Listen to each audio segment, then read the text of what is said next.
Jami'iyah Ahli Thoriqoh Mu'tabaroh An-Nahdiyah atau Jatman. Bagaimana kabarnya setelah diasuh oleh KH Calwani? Bagaimana pula setelah Habib Lutfi bin Yahya mendirikan Jatma Aswaja? KH Rohimuddin Al-Bantani, Koordinator Lajnah Mubahasah Masailis Sufiyah, Idarah Aliyah Jatman, dalam pemaparannya, ia mengungkapkan beberapa alasan yang menjadi akar tumbuhnya tindakan klaim palsu atas laku tasawuf. Apa penjelasan beliau?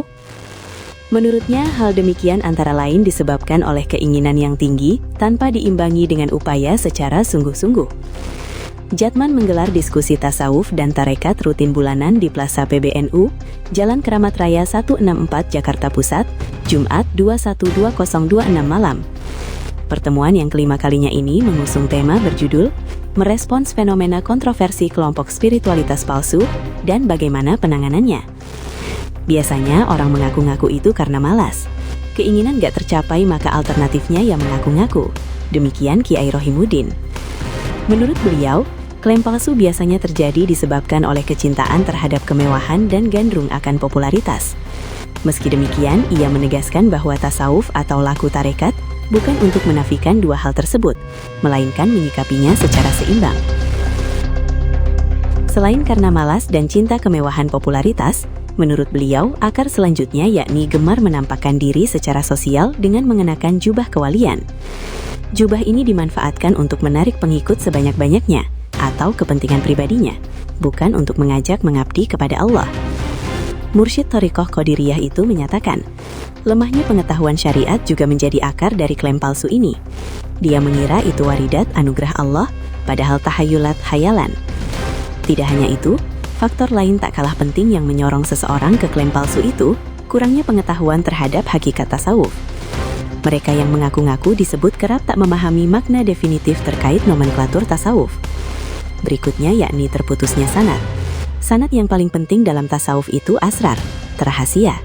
Ketika sanad itu terputus, maka akan timbul mengaku-ngaku.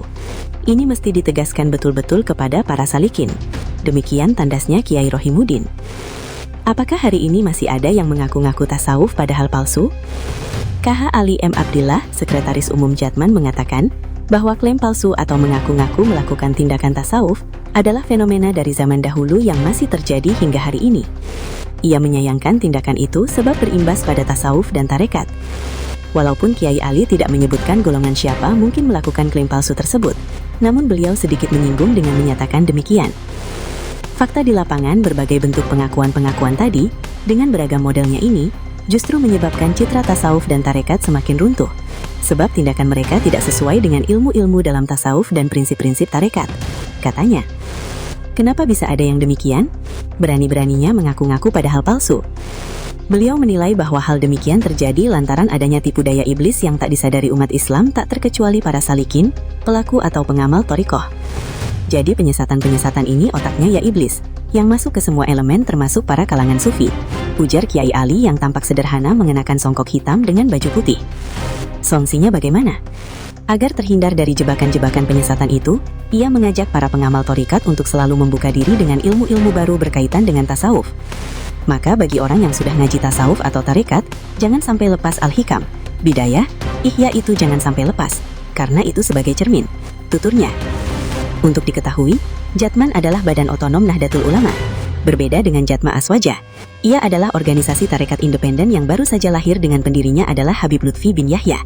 Bagaimana menurut Anda?